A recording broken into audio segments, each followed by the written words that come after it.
One day closer to the start of football, and there's been an impact player on this defense that we didn't think was going to start, but now we find out that Luke Metz is going to start. And I'm telling you, this guy's going to be fun to watch at the linebacker spot. We'll get into that. What do you think about Alabama and Tennessee wearing their home jerseys when they play the next 2 years? Crimson in Neyland Stadium, and then orange in Bryant-Denny. And Alabama's playing a week 0 game. That means that they would be playing this Saturday if they had a week 0 game. All that on the show. Like, subscribe, thumbs up. That's Jake Coker. I'm Mick Gillispie. We're brought to you by Pearl River Resort over there in Philadelphia, Mississippi. I just got back from there Monday, as you guys know, and it was great. Right there at Dancing Rabbit Golf Course, the Augusta you can play. All right, let's get this show started. You might not recognize him, but it really is him in here.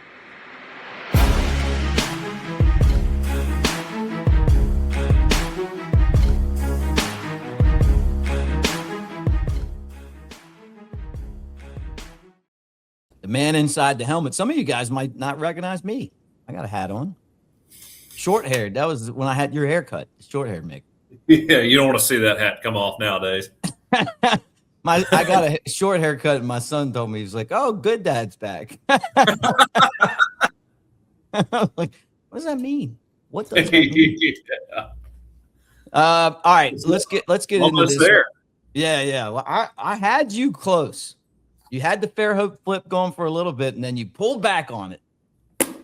Yeah, it's time to buckle down. School's starting. Can't look like that homeless dad and drop off line. I don't drop off, so I got people for that. All right, let's get into this real quick. One of the surprises in camp has been Luke Metz, sophomore linebacker. We knew Caleb Woodson was going to start. He transferred in from Virginia Tech, ton of experience. He's fit the bill. Very, very similar type of defensive scheme. And then we kept hearing out of practice, this guy Luke Metz, he's all over the field. He's a hard hitter. He's physical, And I thought, well, he's going to rotate into some playing time. The guy won the starting job, and that is what camp's all about. That's why you go out there and put the uniform on. Yeah, I mean, look, sophomore coming in, from what I hear, big physical. I think he's 6'3", 230, something like that, 235, 240. We need that big physical presence in there. And for a sophomore to come in and obviously he's been pretty impressive and has that instinct. There's guys that kind of understand what's going on, but to come in as a sophomore, to really take on that role and embody what Kane Womack wants, that we need physicality. That's the biggest. That's the name of the game. And all you hear is how hard hitting he is, how aggressive he is, and man, I want to see a bunch of headhunters on that defense. Mm-hmm. I want to see a bunch of guys that are playing angry. And I like QB Reese too. Like he's just going to rotate in at linebacker too, behind Woodson and obviously Metz. But this competition only makes everybody better. Xavier Griffin is a guy who, a freshman that's in there, just is going to play some impact moments too. Yeah, I mean, look, I like from what I hear, and really you and I have talked about this on this show for really a couple of years, especially last year. I mean, with the way that our team ran the ball, and when Ty had time to throw it, we were able to keep possession of the football. But, in those games we struggled. The defense was on the field nonstop. I mean, we finally broke against Georgia, but that defense is what held that team together last year, in my opinion.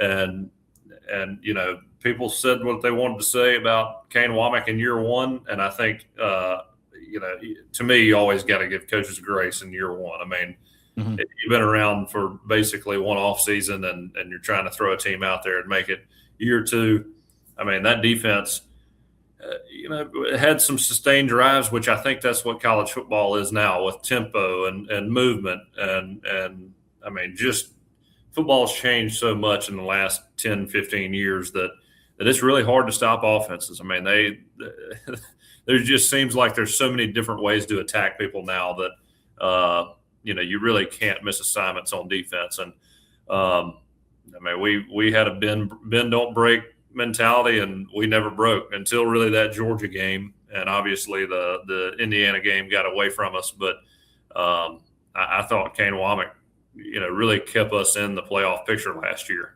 And to hear some young guys, up and coming young guys, take roles on, and especially big physical 6'3", 240 linebackers. I love it. It sounds to me, and you think about the size of that D line that we have now. I mean, it seems like they had one priority, and that was, hey, nobody's running the ball on us. Yeah. Yeah. That was the whole Saban era. I mean, we've got a lot of strength on the back end in that DB room. Sounds like the linebacking course, coming of age or at least developing through camp, and that D line's it's a lot bigger. So, I mean, I think you've got a lot of pieces of that puzzle. Kane Womack's been talking about how much he loves this defense all year long, all off season long. So he's really spoken highly of these guys. And so I think we're going to see some dominance on the defensive side of the ball. It's, again, to me, it all starts with the offensive line and ends with the offensive line. That's the conversation. That is the key component to this team that's going to make us successful or make us on the outside of the playoff looking in.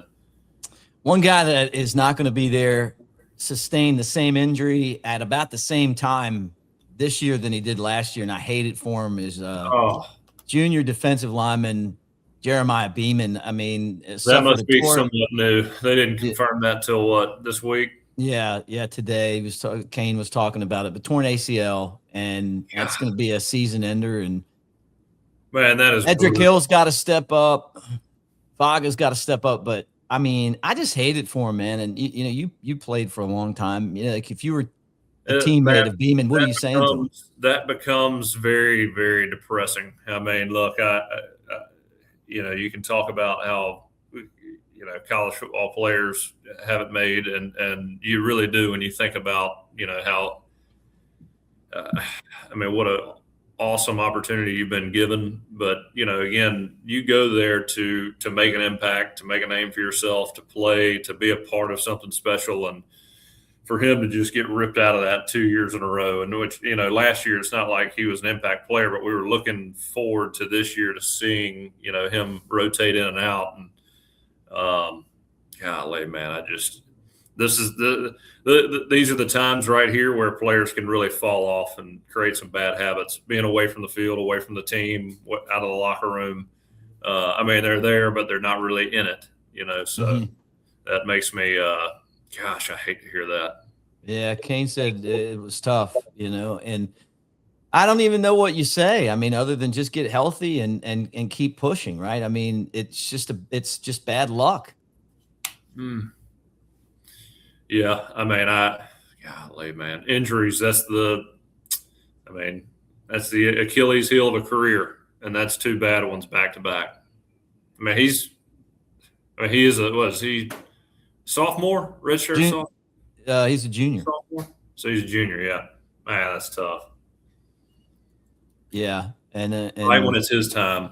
Yeah, right. I think he's a junior. I'm pretty sure, but yeah.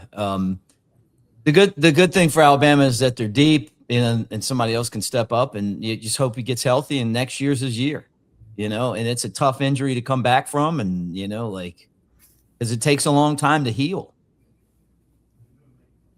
Yeah, he's out till he may miss spring. Yeah, it takes a while. You never had one of those though, did you? You had a knee injury, didn't you? Never an ACL. Mm-mm. I know the foot. But I've got about no cartilage left in my left knee, and I've got the medial side taken out on my right. So I'll be a good candidate for knee replacement here in about 20 years. Yeah, hopefully. Doesn't sound good. Yeah, it's a tough physical game, man. Back injuries too and stuff. I hate it for him. One thing I do want to tell you guys is that you can prevent your back injuries if you turn to the guys at Patriot Roofing and Builders. That way you're not climbing up on that roof and trying to do it yourself. 205-919-4494. Will and Justin got you covered. They do free inspections, and they do it all. They're a full service company when it comes to home renovations. They do anything, and they're licensed for all of it. Total Home Solution. So you can do roofing, siding, gutters, windows, and the full home renovations. They do free inspections too. So when you're contemplating what you're going to do, give them a call. Birmingham, Tuscaloosa, surrounding areas. That's Patriot Roofing and Builders. Plus, they have a great name. I love any and Patriot. So, all right, the couple things I meant to get into on the show that we kind of skipped over. First off, this was actually just announced that in 2029, Alabama's going to play Louisiana Tech in a week 0 game. Now, it seems like that's a long time from now because it is, but they get here fast. So week 0 means that if this was week 0, they'd be playing this week. I don't know how old you were when Alabama lost to Tim Rattay and Louisiana Tech. I was at the game, and it sucked. So one of the worst losses I've ever been to. And that team won the SEC. I was in 99. So you were there? I figured Phil Robertson was playing. Terry Bradshaw. Sam Hughes, and my buddy is with the Yankees. His dad Gary's a dear friend. He had Willie Rofe as his I think left tackle, left guard maybe. Really? Back in the day. Yeah. And then he's a scout in baseball now, but they got some good players down there. You know, they really do. What do you think about a week 0 game? I mean, give you something to watch. Week 0. I mean, we got NC State, and who's NC State playing Saturday? They got a little decent game. Let's see, because you threw me a curveball, so now I got to pull it up. Here we go. What's the week? I wish we were playing somebody again. It's North Carolina and TCU. Here's a great one. San Jose State and USC. Oh, NC State, Virginia. That is a good one. One that you might get into, Jacksonville State against North Dakota State, Sacramento State against Eastern Michigan, Hawaii at Stanford, New Mexico at Florida State, who we're going to play week 3, Memphis at UCLA. There's your week 0 games. Any of those appealing to you? I actually will watch that Jacksonville State game. Mm-hmm. I mean, is that Rich Rod still, or he left? No, he left. That's Charles Kelly. Okay. Charles Kelly recruited me to. I say recruited. I was already committed to Florida State when they came around, but he was at Georgia Tech. So I met him in high school, and then he came to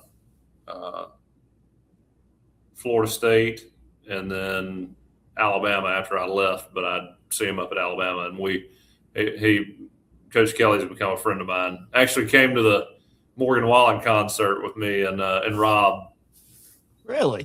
Yeah. Little Rob shout out. That's right. We'll see him when we're down at the Floribama with the tailgate show. Talking about the tailgate show, we talked to tailgate show veteran Jay Barker today. Shout out to Jay, who's doing well. There we go. I told him, come on by and hang with us. Is his son still at Alabama? I don't know. He was talking about his daughter in the WNBA, and she had a knee injury and is out right now, but was playing really well. And I'm like, you know what? I wouldn't mind going and seeing her. That would be fun. That would be fun. It'd be fun to watch them play the Fever. Yeah, that's what I was thinking too. You want to drive? Well, she plays for Portland, so we'd probably go to Indiana. We'll have to catch her when she gets traded.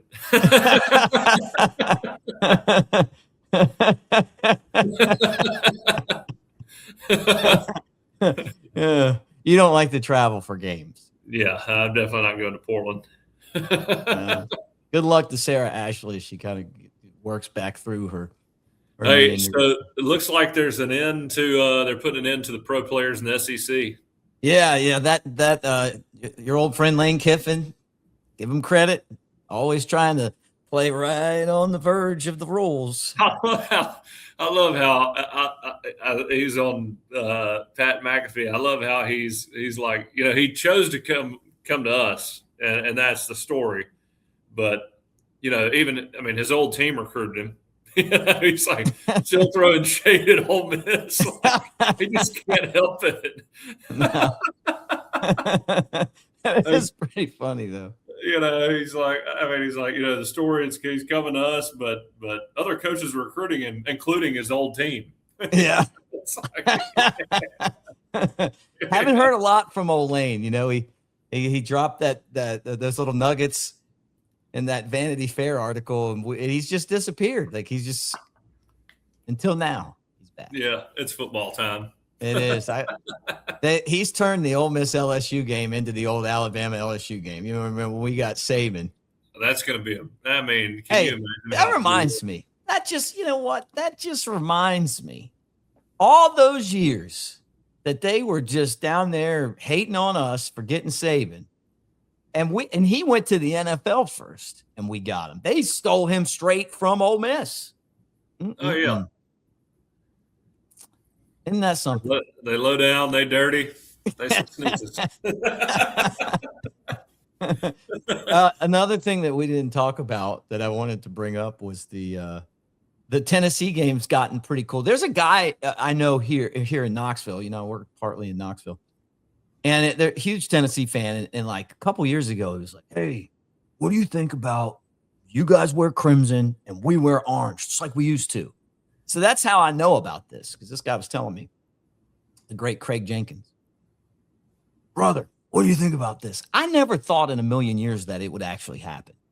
And now we're doing it. It's so cool. Yeah. It should be like that. If that was, which, I didn't even think about that. I guess it's just been kind of a forgotten tradition, but all those traditions should, once you start something, well, at least back then, new traditions aren't as fun, or new things to me aren't as fun. I love the traditional stuff, but you got to keep all those old traditions alive. That's what college football is all about. Now, yeah. I love us wearing red. God, I hate that orange so much. Them coming to Tuscaloosa and wearing that bullshit is, you can take it somewhere else, but it's a great marketing campaign. Though, it's like, hey, this is different. We're going to do it this way. The third Saturday is my favorite rival that Alabama has, just because I spend so much time up here and I have a lot of Tennessee friends. Why is Tennessee's colors orange? Do you know? I don't know. I don't know. I just know they're the Volunteers. Maybe that's what Volunteers wear. Let me Google it. You're asking me a lot of questions today. While I'm looking this up. In my apartment here, you guys can't see it. I have 2 pictures of Dolly Parton. I love Dolly. I cannot believe that Dolly passed away. And, I've got a great relationship with Sevierville. They're a partner of ours on the Tailgate Show. That's where her hometown was. Really cool place. Just kind of out of nowhere, man. But yeah, what an icon. Like, nobody doesn't like Dolly. Oh, I know. She's about as giving as they come. Yeah. Funny as hell, too. She even does her book program in Alabama. And my son when he was a kid, he got all the Imagination library books. Like, we have a stack of them. They would send one to him, I think, every month. And they did that for a while. Maybe 3 or 4 years of his life. But it was kind of shocking, shocking development. Yeah. Well, were you a fan? There's not too many people that are so masterful in communicating a message, and then also, all I think about when I think of Dolly is just, it's positive thoughts and philanthropy. She's just created so much opportunity for so many people, especially in Tennessee. But yeah. I really can't think of anything she didn't address with grace and elegance, it was always really pretty unbelievable the way she carried herself. No, I mean, I always had a crush on her too. I mean, like she was just, you talk about like the top of the mountain. Yeah. I mean, she was awesome.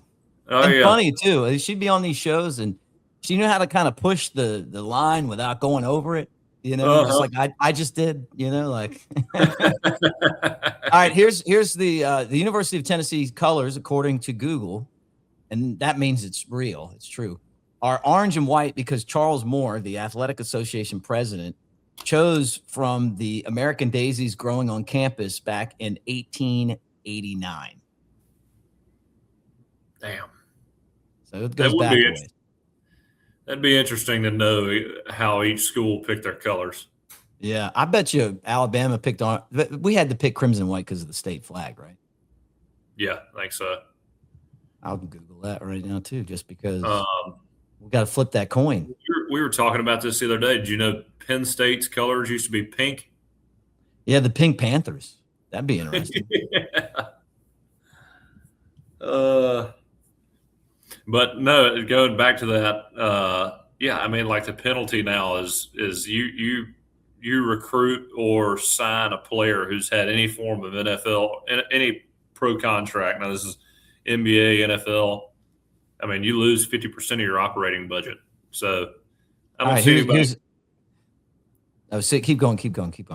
No, I said I don't see anybody messing around with that anymore.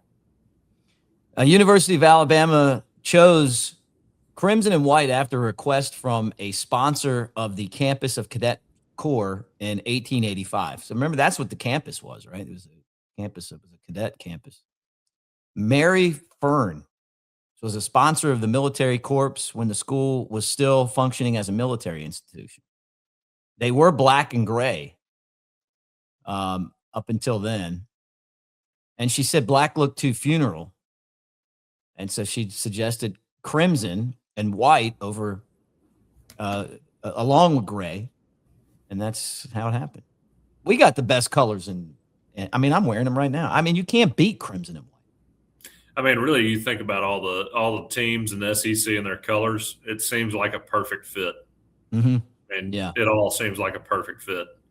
Like I see Oklahoma and I'm like, you guys you're close, but you're just your white's a little off. Yeah, and that OU logo sucks.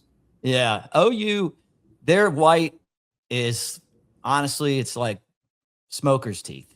But it reminds me, it's more like that. The red is smoker's teeth. The white. Their white reminds me of smoker's teeth. Come on. You can't just brush over that.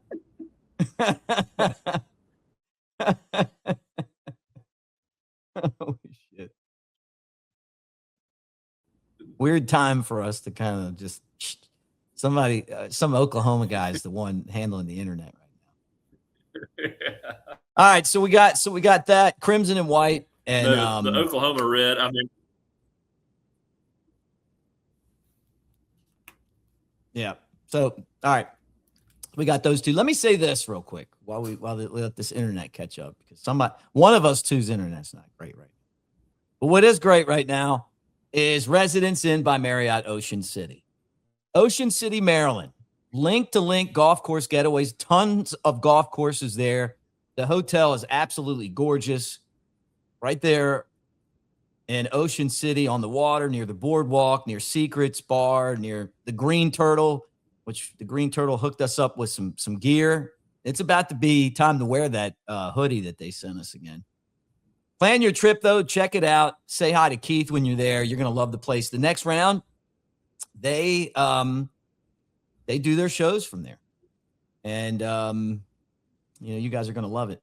So tonight, when you guys are watching this, Thursday, the 27th, at Walk-Ons in Hoover, we're going to be there. I don't think you got something else going on. I'm going to be there, though.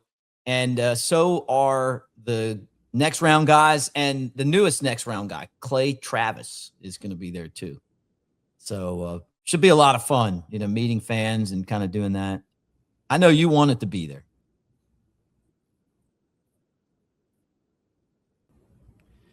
All right, so we got The linebacker spot set. You know, I don't even know what we were talking about before we paused, but we're back one more time.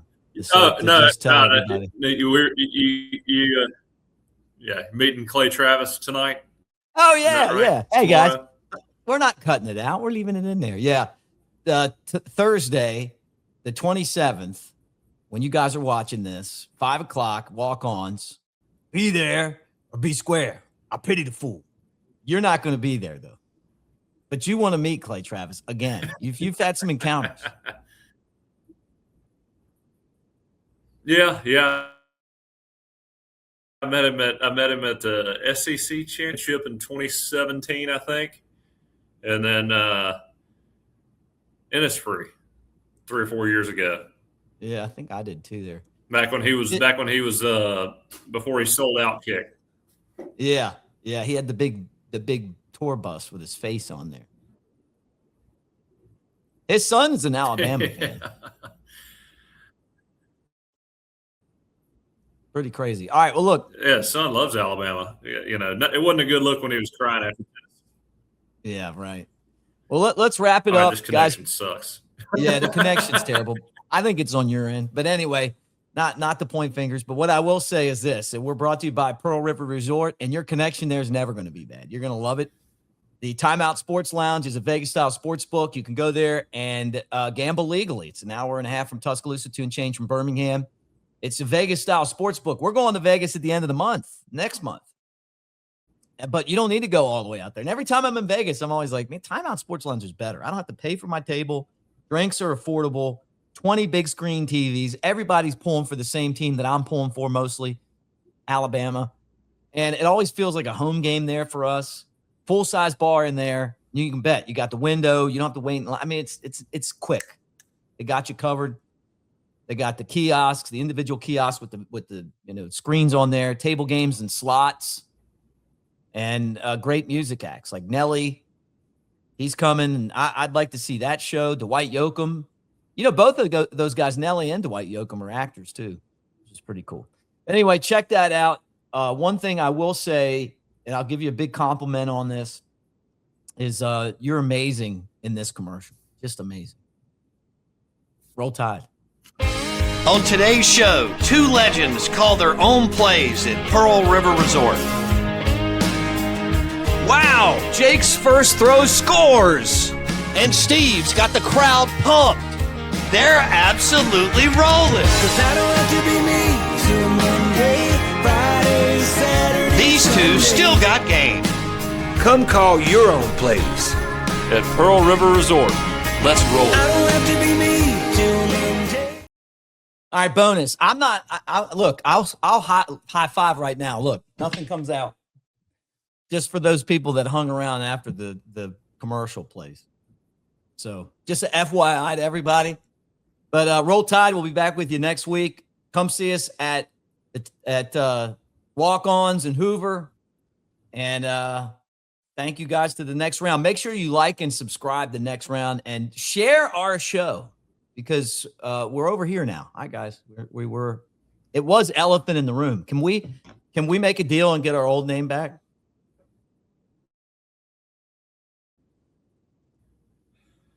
I'm ready to start talking about games. I think everybody's just ready for the season to start.